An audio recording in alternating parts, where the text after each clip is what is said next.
Hi everyone and welcome to the last sports scene of the semester. I'm Michael Fiumefreddo. I'm Ava Brand. I'm Will Camardella. And I'm Thomas Johnson. USC baseball is coming off of a 3-1 week against UCSD and UCLA, including a battle against a familiar face for head coach Andy Stankiewicz. The Trojans took on the Tritons Tuesday night for another midweek game. USC got off to a blazing start, scoring 3 runs in the first inning. Their offense slowed up for the rest of the game, but the Trojan bullpen threw 4 2/3 innings without giving up an earned run, helping USC win 4-3. Head coach Andy Stankiewicz's son, Dane, is a volunteer assistant coach for UCSD, so there was a cool moment before the game where Andy and Dane exchanged the lineup cards. But that was only part of the fun.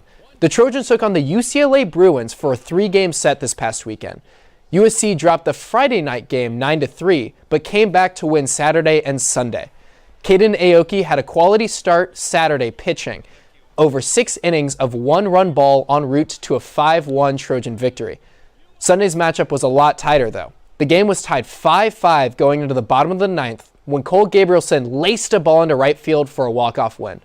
Let's hear from Gabrielson in an interview with Will Simons on Monday. All right, thanks for joining us, Cole. So we know the situation in the 9th inning. What was your approach up at the plate? Yeah, obviously it's a big moment, so I think it's just trying to simplify it as much as I can.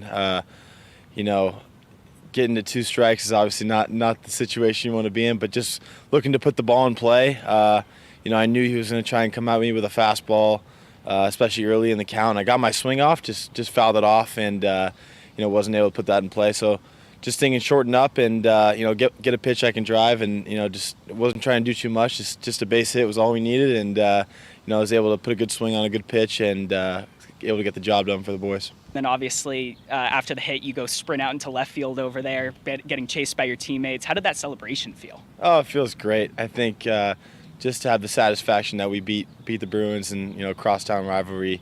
That one always feels good, especially in front of a home crowd like we had all weekend long. The support from the fans and just knowing that we made our alumni and coaches happy, is just makes it feel that much better. Just to be able to celebrate with all my teammates is everything I needed. So.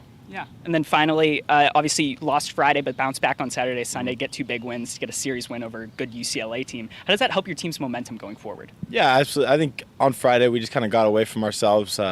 Didn't put great at-bats together all night, and pitching was just a little off. And, I think we had a talk on Saturday morning with Coach Stank and Jew, and just said, hey, we weren't who we are last night, and we just need to find that again tonight and play hard and come away with a win. We were able to do that, so gave us an opportunity on Sunday. And then obviously with the win of the series going into more Pac-12 play up in Washington, just gives us momentum and the drive to know that we found ourselves this weekend, and we're looking forward to getting up to Seattle and coming away with hopefully 3 victories. Yeah, thanks, Cole. And first, before that Washington series, USC will be back here at Dado Field tomorrow night at 6:30 to face UC San Diego. For Annenberg Media, I'm Will Simons. Taking 2 out of 3 from the Bruins was USC's first home series win against UCLA since 2005. So guys, how important do you think this series win against UCLA was for the program now and also in the future? Obviously, it's always a big milestone to take down UCLA in any sport, but I got to tell you, you take a look at where this team was going into that series, this really showed me something about their resilience. They had gotten swept in Corvallis. After losing on Friday to UCLA, the Pac-12 losing streak for those guys turned to 5 straight games, yet they come from behind 1-0 on Saturday, fell behind in the late innings 5-3 on Sunday, come out with the series. That showed me a lot. I would love to hear what Coach Andy Stankiewicz said in that talk Saturday morning, because I was going to say the same thing, Will. Getting swept by OSU earlier in the season and coming out, having that tough defeat Friday and bouncing back, I think that shows a huge amount of resiliency. They said they found themselves. We'll see how they can do that heading into Pac-12 play the rest of the season and hopefully making that push for the playoffs. Well, Ava, I don't want to put words in Coach Stank's mouth, but I'm pretty sure he'd say something like, USC baseball is back. Huge, you said, big, disappointing decade for them a while back. Now they brought in Coach Stankiewicz, and this is what he was here to do.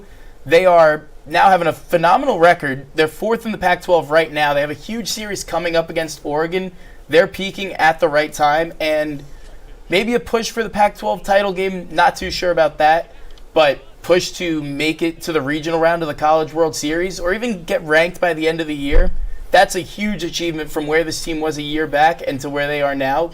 Huge for the future as well. Well, the win against UCSD last night means the Trojans have already tied their win total from last year, and we still have so many games left to go.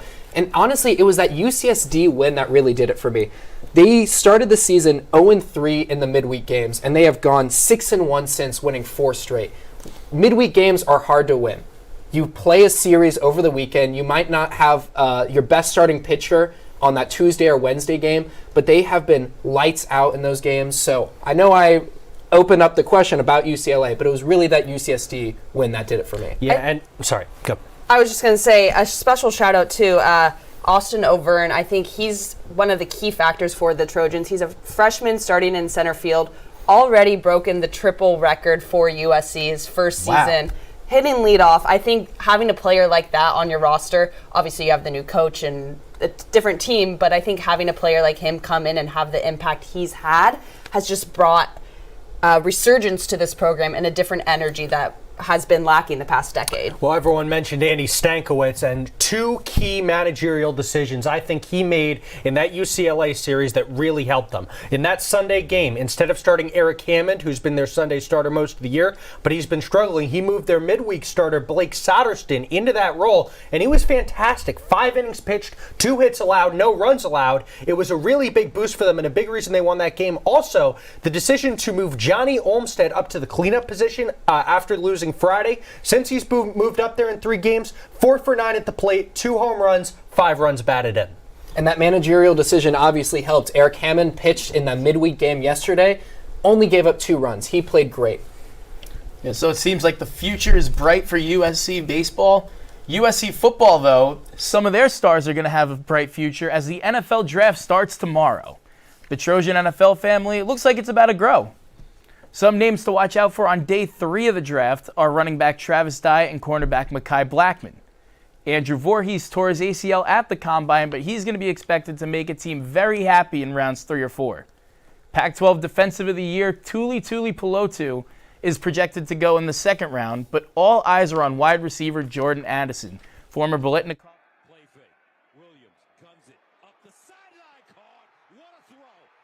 And Addison is one of the top-ranked receivers in this year's class and has been linked to many teams on day 1. A dream destination for him, though, would be returning and reuniting with Pitt teammate Kenny Pickett on the Steelers at pick 17. Here's what he had to say at the Combine about Pickett and joining the Black and Gold. We had a really good relationship. Coming in, I wanted to make sure that I was looked at as a real focused individual. So once I got there, he noticed that, and when we're going through routes on there, he wanted to make sure that I was the first receiver up so we can start that connection early, and then we just transferred that off the field and we just built it close up. It went real good. It wasn't too crazy. It was just, a nice little conversation, getting to know each other, and I feel like it went well. I like them a lot. While Jordan Addison might have to wait some time to hear his name called tomorrow, the top of the draft should be filled with drama. Here's who I have in the top 5 starting at number 5. The Seattle Seahawks are going to take Tyree Wilson, filling a need on the defensive line. At 4, I got Kentucky quarterback Will Levis. He's had a strong rise up draft boards over the past week, and it looks like he'll be a lock for the top 5 now. Arizona's another team that needs to bolster their defense. They're going to get my top draft prospect, Will Anderson, edge rusher out of Alabama. And then the top 2 picks, they're both going to be signal callers, but my 2 might shock you. Former Heisman winner Bryce Young, and probably the favorite to be the number 1 pick of the draft, he's going to fall to number 2 and get scooped up by the Texans. That's because Anthony Richardson, quarterback from Florida, he's my number 1 guy going to the Carolina Panthers. He's got the highest ceiling out of any of the quarterbacks in the draft, and Frank Reich's got the chance to develop a guy that reminds me of another Panthers quarterback, Cam Newton. Here's what Richardson had to say about the comparison at the Combine. Growing up, it was always Cam Newton for me. So a lot of people say Cam, and I believe it is Cam. I'm able to do everything on the field, run over people, jump over people, run past people, throw the ball pretty well. So just tying that all together, I feel like that just helps me become a better quarterback. So A-Rich at number 1 and no CJ Stroud in the top 5. Do you guys think I'm a little nuts for that? I understand CJ Stroud not being in the top 5, but having A-Rich at 1 is crazy. Let's look at last year's draft first. So the Jacksonville Jaguars selected Trayvon Walker with the number 1 overall pick, also a defensive player. He had 3.5 sacks last year, but the number 2 pick, Aiden Hutchinson, had 9.5 sacks. It's the same thing this year. Trayvon Walker, they drafted him for his potential, but Hutchinson was the much more proven college player. Anthony Richardson, going to get drafted for his potential, but Bryce Young won a Heisman. He has the proven talent. I think he should go number 1. Can we just talk about Anthony Richardson for a second? Because I'm sorry, he had 1 full season as a starter in Florida, and he stunk. 17 touchdowns to 9 interceptions. Only a 53% completion percentage. He misses the most basic throws on the football field. 3 weeks into the season, he had more tackles than touchdown passes. What do you see? I see a lot of the upside. You don't draft in the NFL draft for upside, though. You draft for what they've proven.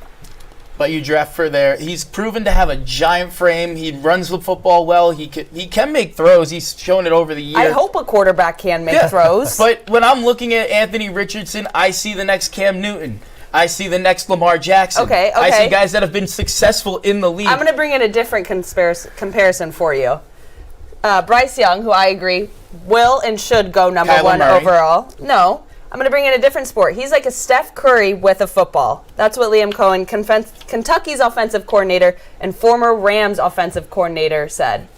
I think that Bryce Young, his poise in the pocket, yes, he's small, but I think with Carolina's offensive line and what they can do and what the poise he shows, I think he will be successful despite his size. He has a good arm, good running ability. You can't coach his IQ and poise in the pocket. Bryce Young threw 74 touchdowns in 2 seasons at Alabama to just 12 for interceptions. Alabama. Bryce Young took his team to a national championship. We want to compare Alabama. We want to compare him to Cam Newton. Cam Newton took his team to a national championship. And played well in college. Anthony Richardson was 6-6 as a starter at Florida. He lost to Vanderbilt. He lost to Kentucky. He lost to Louisiana State. I'm sorry, he just doesn't have any of the sort of production in college football to justify him going number 1. I don't want to hear about physical gifts. What did you do on the field? And you know what? Even CJ Stroud is a better prospect than Anthony Richardson because, again, CJ Stroud played well in college. He was a Heisman finalist 2 years in a row. You know who wasn't? Anthony Richardson. Even though Anthony Richardson might have good measurables, the size, the freakish athletic ability, I would rather have CJ Stroud than Anthony Richardson. Look, you can't teach size. You can't teach. You can teach poise. You can teach how to play football. And Frank Reich, who brought in a guy that many people didn't think would be that great, Carson Wentz. He brought him in, brought his team to the Super Bowl. So Frank Reich, this is going to be the first time since then where he's had the chance to actually develop a quarterback, and I think he could do it out of Anthony Richardson. See, but so Anthony Richardson, you're saying he's this big guy, has this body, these strong attributes. I'm not saying he's going to win now. I'm saying they're going to set him up. But I see what you're saying. But when you look at Frank Reich in Indianapolis for his 4.5 seasons, he had Andrew Luck, Jacoby Brissett, Phillip Rivers, Carson Wentz, Matt Ryan, Sam Ehlinger. All similar big guys, physical players. He only made the playoffs twice and never passed the divisional round. But he never had the chance to really develop those guys from their rookie year, except Carson Wentz when they were in Philadelphia, and that's when he was at his best.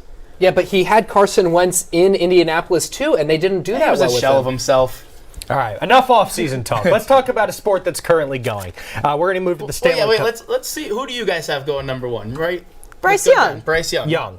Young or Stroud. I don't think you can go wrong with either of those CJ picks. Stroud, at the very least, single-handedly kept Ohio State in the game in the most NFL-style defense in the country. But again, enough off-season talk. We'll move to the Stanley Cup playoffs. After a raucous Game 5 in Edmonton, the Los Angeles Kings are now on the brink of elimination, falling to the Oilers 6-3. The Kings have dropped 2 games in a row and will fight to keep their season alive at Crypto.com Arena on Friday night. In their return to home ice after 2 games in L.A., Edmonton came out firing on all cylinders. 11 minutes in, the Kings have found themselves down by a pair, with goals scored by Evander Kane and Leon Draisaitl. Alex Iafallo and Adrian Kempe both buried chances in the first period to keep L.A. within a goal, but Nick Bjugstad scored the game-winning winner in the second. Kings goalie Jonas Korpisalo was pulled after allowing 4 goals on 19 shots. Head coach Todd McClellan spoke after the game on his team's effort. That's obviously not good enough. Wasn't close to good enough. Probably doesn't get you a win in game 2 in the regular season. So move on. I'm sure their coach was saying the same thing last year. We have to bring our best to game 6 to even have an opportunity at the series. And I'm confident our group can do that. All right, Thomas now joins me on the couch as we make our predictions for some of the best first-round series so far. Thomas, what hot take do you have? The Stanley Cup champion from last year, the Colorado Avalanche, they're done in the first round. I'm picking the Seattle Kraken to take them down. The Stanley Cup playoffs is all about goaltending, and Seattle has a better goaltender. Philip Grubauer has a .916 save percentage so far this playoffs, and the Colorado goalie, Alexander Georgiev, only a 9.8.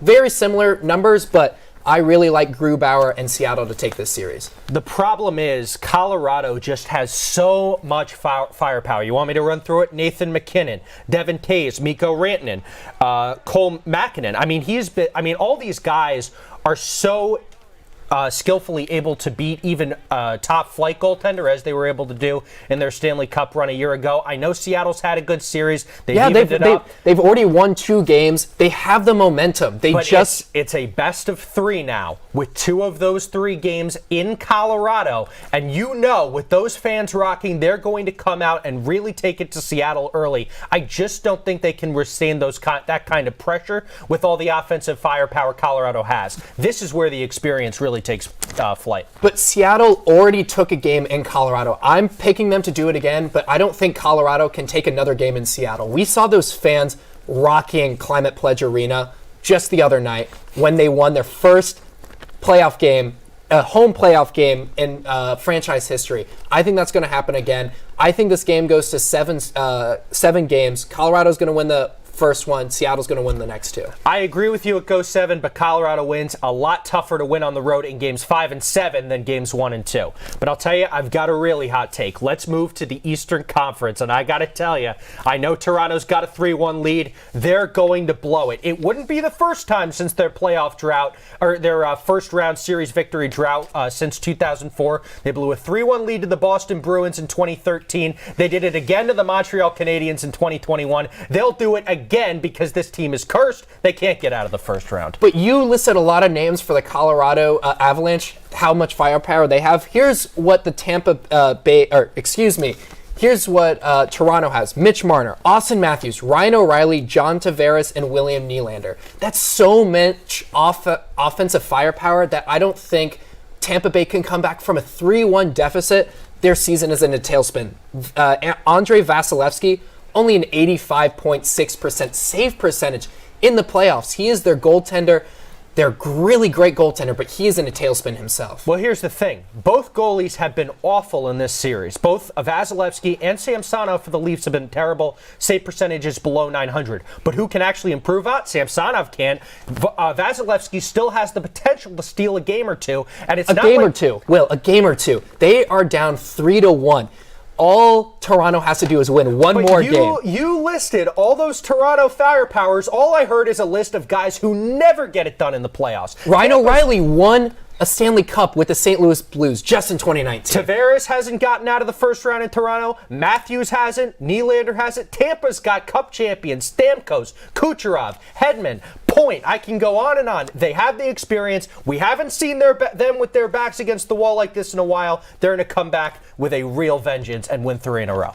3 in a row? Well, that's a big one. Well, let's move over to the Devils-Rangers series. Who do you got winning that one? I will take the New York Rangers. I know it has looked shaky for them at the Garden, but now that it's a best-of-3 series again, this is where I think experience really takes over. The Devils are a neophyte team when it comes to these postseason spots. They were able to win a couple games at the Garden with not a lot of pressure on them, but the Rangers are going to come back now. They're going to see the light at the end of the tunnel. They're going to get it done. Well, it's all about momentum. Hockey's all about momentum. The Rangers won the first 2, and then the Devils took the next 2 with a really young goaltender. Goalie Akira Schmidt came in. He didn't start the first 2 games, and in those 2 wins, had a 96.6 save percentage. And they have a young star in Jack Hughes. Look, experience brings you a lot in the Stanley Cup. But I like the Devils in this series. This game goes to 7, but I really like the Devils to take 2 out of the next 3. All right, last thing. Who wins the Cup? I'm going to have to go with the Boston Bruins. Look, Will, I know you're going to say that the President's Trophy winner never wins the Stanley Cup, but the Bruins broke the single-season record for points by a team. This is not just a one-off President's Trophy winner. This is the best team in NHL history. My dark horse, Dallas Stars, had 108 points in the regular season. Ottinger's been great, just shut out the Wild. I think he gets really hot, takes them all the way to the Cup. All right, let's send it back to the desk to talk about the other winter sport currently in the playoffs. Thank you, Will. Moving from skates to sneakers, the NBA playoffs are also underway. Crypto.com Arena hosted 6 playoff games in 5 days between 3 teams. Lots of floor changes going on there. But one of those teams had their season end last night. The Clippers went cold in the desert, losing to the Phoenix Suns and are out of the 2023 playoffs. LA allowed 50 points in the third quarter, 25 of which came from Devin Booker. He outscored the entire Clippers team in that frame and finished with 47 on the night. The Clips kept it exciting, pulling within 1 possession with 3 minutes left in the game. Steve Ballmer loving it, Clippers owner. But it was just too far out of reach with stars Kawhi Leonard and Paul George out. The Clippers curse is what they say, and it stays true. Leonard reportedly suffered a torn meniscus in Game 2 and may need off-season surgery. Lucky for LA fans, there's still a team with a chance to add another banner to the rafters. The Lakers can punch their spot into the Western Conference semis tonight, up 3-1 against the Memphis Grizzlies. Clutch threes from D'Angelo Russell helped secure an overtime victory Monday. There's been some trash talking going on in this series, with Dylan Brooks saying LeBron James does not have his respect until he drops 40. He just might, though, after that game-stealing layup and a 2020 performance in Game 4. Brooks has not talked to the media after losing both games since dissing the King. We don't really talk about it. We just go out and understand what our assignments are. Understand in order for us to win what we have to do offensively and defensively. And then just try to go out and execute it for as close to 48 minutes as possible. And we're playing against a great team, in the Memphis Grizzlies. So we got to do it again for 48 minutes or 53. Whatever the game calls us for, we got to be able to do it again. But it's going to be extremely tough because they're a really damn good team and very well coached. We'll see what kind of GOAT things LeBron will put together tonight. Tip-off is set for 4:30 p.m. But guys, there's been no shortage of stellar play from other guys around the league this postseason. Who's been your league MVP, or what's been your favorite moment so far? Playoff Jimmy, 56 points the other night. That's got to be up there for postseason MVP so far. The way he's just taken over this team, every year we see it in the playoffs with him. Now you take out Tyler Hero, mainly his second scoring option there on the Heat, and he just steps up. Obviously, Giannis was out 2 games. The Bucks were able to take 1, but now they hold a 3-1 lead over the number 1 seed in the West. That spells trouble for the rest of the league. If that's the biggest shakeup we're going to have on that side of the bracket, there's nothing else to really say about him. Jimmy Butler is proving his nickname of Playoff Jimmy. Himothy. They're calling it. That 56-point performance. I mean, that's the most by a Heat player in playoff history. And I want to remind you that LeBron was there in relatively, arguably, years of his prime with Dwayne Wade and Chris Bosh. So historic franchising for Jimmy Butler to be doing that. And Shaq was there at one point too. So exactly. What about you, Thomas? I really like Trae Young's shot last night. Look, he's not been the best player in the playoffs by far, but he had the best moment by far. He had 38 points last night and hit a 30-footer with 2.1 seconds left to win the game. Saved the Hawks season. He has ice in his veins. Best moment in the NBA playoffs so far. Give me Jalen Brunson, point guard for the New York Knicks. He's been outstanding, especially in those 2 home games they won to take a 3-1 lead on the Heat. Scored 29 points in Game 4, scored 21 in Game 3. But I think it goes beyond even the numbers for Jalen Brunson. What he represents for a franchise that has been in a really bad way for a really long time. They have not been out of the first round since 2013, and they lost in 5 games to the Hawks a couple years ago because they did not have that kind of point guard play. This is the best Knicks point guard they've had since John Starks. He's been dominant all season long. He's applied that to the playoffs, even when Randall wasn't getting the job done. The Knicks are 1 win away from the second round, and hey, if the Heat finish the job, they're going to have home court in that second round. I want to bring it back, though, to Devin Booker. I mentioned him earlier, having a 25-point third quarter last night. make no mistake, he has 2 Hall of Famers next to him in Kevin Durant and Chris Paul, but this is his team. He's leading the NBA in playoff points per game with just over 37, averaging 6.4 assists and 5 rebounds.